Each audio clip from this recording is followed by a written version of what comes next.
अति पिछड़ा संघर्ष मोर्चा के बैनर तले तमाम बिहार के अति पिछड़ा समाज के लोग आज हम लोग एकजुट हुए हैं, एक साथ हुए हैं। सबसे पहले हम परिचय करा देना चाहते हैं। मैं स्वयं रणविजय साहू, एमएलए मोरवा। हमारे बगल में बैठे हैं माननीय पूर्व विधान पार्षद श्री आज़ाद गांधी साहब। हमारे बगल में बैठे हुए हैं पाल समाज के नेता भाई राजेश पाल साहब।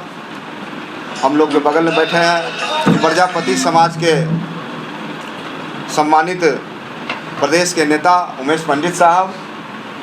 वीरेंद्र दांगी समाज से हैं।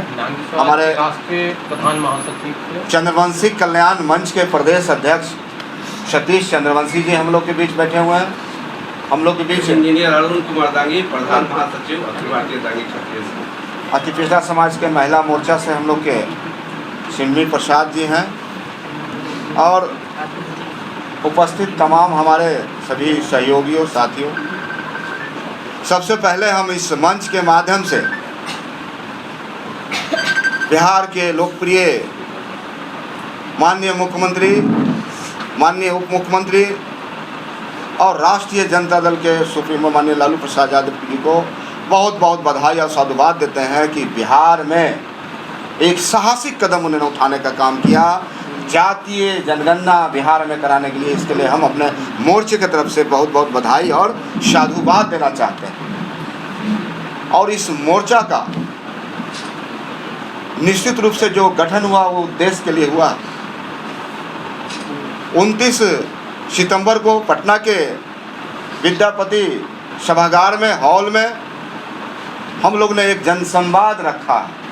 उस जनसंवाद का मूल विषय है कि आबादी के अनुसार, यानी जो जनगणना राज्य सरकार ने जो कराई है उसके अनुसार अति पिछड़ी जातियों को संख्या बल के आधार पर अति पिछड़ी जाति का जो कोटा है राज्य सरकार ने 18% कोटा दिया है। जो अति पिछड़ा बैकवर्ड कम्युनिटी से बहुत सी जातियों को ईबीसी में लाया गया, इसके लिए हम सबसे पहले मुख्यमंत्री जी को बधाई देना चाहते हैं। इन्होंने जो छोटी समाज, वंचित समाज को भी मौका मिलना चाहिए, तो बड़ी इन्होंने सराहनीय कार्य आदरणीय नीतीश कुमार जी और हमारे डिप्टी सीएम ने भी इसका समर्थन किया, तेजस्वी यादव जी ने। इसके लिए हम दोनों नेताओं को बधाई देना चाहते हैं। साथ ही साथ यह कहना चाहते हैं कि जो ओबीसी का आरक्षण 27% है, उसमें तो बहुत सी जातियां ईबीसी में आ गई है, तो उसमें वैकेंसी तो घट गया है जातीय का। कई करोड़ आबादी उसमें से ओबीसी से जो है ईबीसी में चला है, तो उसके अनुपात से आरक्षण में जो अति पिछड़ा का आरक्षण जो पहले से दिया गया है उसमें प्रतिशत के लिए जो रणविजय साहू जी ने 25% मांग की है, वह सराहनीय मांग है, जिससे गरीब और वंचित समाज को आगे बढ़ने का मौका मिलेगा। साथ ही साथ मैं यह भी कहना चाहता हूं कि जो महिला बिल जो आदरणीय नरेंद्र मोदी जी ने लाया है, ये लॉलीपॉप है। हमको नहीं लगता है कि ये जो है कब पास होगा, क्या होगा। नरेंद्र मोदी जी के पास कोई ऐसा विकल्प नहीं बचा, वो सत्ता से जाने वाले हैं, इसलिए लोगों ने तय किया कि हम 50% आबादी को कैसे कूच करें। लेकिन उनको यह नहीं सोच में आया कि 50% जो आबादी है उसमें 80% जो है आबादी गरीब गुरबा वंचित अति पिछड़ा दलित समाज को है। आज जो है पार्लियामेंट में मान के चलिए कि अगर रणविजय जी को नहीं मिलता तो रणविजय जी को पत्नी को मिल जाएगा। हम लोग तो यह चाहते हैं कि लालू प्रसाद यादव ने शुरू से ही, ये लालू प्रसाद यादव का ही मांग है। एक बार और महिला आरक्षण बिल आया था और हम लोगों ने इसका इसलिए विरोध पार्लियामेंट में किया कि इसमें ईबीसी और ओबीसी की महिलाओं को जो है मौका नहीं मिला। तो हम लोग इसमें भी जो अति पिछड़ा संघर्ष मोर्चा ने जो मांग किया है कि आरक्षण जो है महिलाओं को मिला है, उसमें पिछड़ा वर्ग, अति पिछड़ा वर्ग की महिलाओं को भी अतिरिक्त आरक्षण मिलना चाहिए। आरक्षण में आरक्षण की व्यवस्था होनी चाहिए। तीसरा एक बहुत ही महत्वपूर्ण मुद्दा कम से कम 10 बार बिहार विधानमंडल ने लालू यादव जी के नेतृत्व में, डॉक्टर जगन्नाथ मिश्रा जी जब मुख्यमंत्री थे उसके नेतृत्व में, आदरणीय राबड़ी देवी जी के नेतृत्व में गैर सरकारी संकल्प पारित हुआ और उसमें राज्य सरकार ने भेजा कि जननायक कर्पूरी ठाकुर ऐसे महान व्यक्तित्व को भारत रत्न से सम्मानित किया जाना चाहिए। बिहार विधान परिषद और बिहार विधानसभा की टीम कई बार सेंटर के पार्लियामेंट में जाकर के इन मुद्दों को रखा, जो कमेटी जाती है गैर सरकारी संकल्पों की, तो मामला लंबित था, लेकिन अभी तक नरेंद्र मोदी ने इसको नज़रअंदाज किया।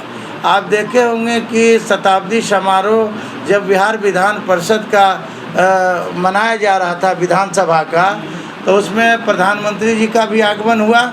एक दुनिया में एक ऐसा सिंगल लीडर आदरणीय तेजस्वी यादव जी ने थे कि उन्होंने मांग किया कि नहीं, जननायक कर्पूरी ठाकुर को भारत रत्न से सम्मानित होना चाहिए। लेकिन बड़े दुख के साथ कहना पड़ता है कि नरेंद्र मोदी जिस वक्त तेजस्वी यादव इस बात को बोल रहे थे तो नरेंद्र मोदी ने अपने अंगुली से कानों को बंद कर लिया। ये कैसा देश का प्रधानमंत्री जो अपने आप को कहता है कि हम अति पिछड़ा है, हम गरीब का नेतृत्व करते हैं। कई लोगों को नरेंद्र मोदी ने घरों तक पहुंचाया, पद्मश्री पहुंचा दिया घर पर, लेकिन कर्पूरी ठाकुर ऐसे महान व्यक्तित्व को नहीं मिला। इसके हम केंद्र सरकार की घोर निंदा करते हैं और हम लोग मांग करते हैं कि अगर ऐसा नहीं होगा, जो विद्यापति भवन में जो हम लोग का कार्यक्रम रणविजय जी के नेतृत्व में हो रहा है, उसमें एक जनसैलाब आपको देखने को मिलेगा और यह जनसैलाब दर्शाएगा कि अगर हमारी बातों को अनसुनी की गई तो एक बड़ा आंदोलन होगा। यह मुझे दावे के साथ मैं कहता हूँ। हमारा जो कोटा है उसको 25% तक बढ़ाया जाए और इस 25% को बढ़ा करके और साथ ही साथ महिला आरक्षण में आरक्षण भी दिया जाए, जो जिसका कोटा है उसके अनुसार कोटा महिलाओं को भी आरक्षित वर्ग के महिलाओं को दिया जाए उस आरक्षण में। साथ ही साथ कर्पूरी साहब को जो यहाँ पर अति पिछड़ा वर्ग होने के बाद और उन्होंने जो अति पिछड़ा को आरक्षण दिया, और वो आरक्षण दिया इसलिए कि जो वर्ग बिल्कुल पिछड़ा हुआ है और जो वंचित समाज है वो लोग आगे बढ़ सके, तो उसमें और लोग आए हैं। उस समय तो कम ही लोग थे, अब जब आए हैं और लोग, तो वो आबादी बढ़ गई है और आबादी बढ़ गई है तो उसमें और भी कोटा बढ़ना चाहिए। इसलिए 25% की हम लोग मांग कर रहे हैं।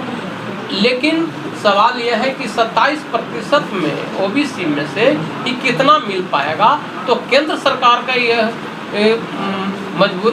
केंद्र सरकार के लिए ये दिया गया है। कहा जा रहा है कि केंद्र सरकार ये 27% बढ़ा करके और भी बढ़ाए कि चूँकि हम लोगों को 25% मिल पाए।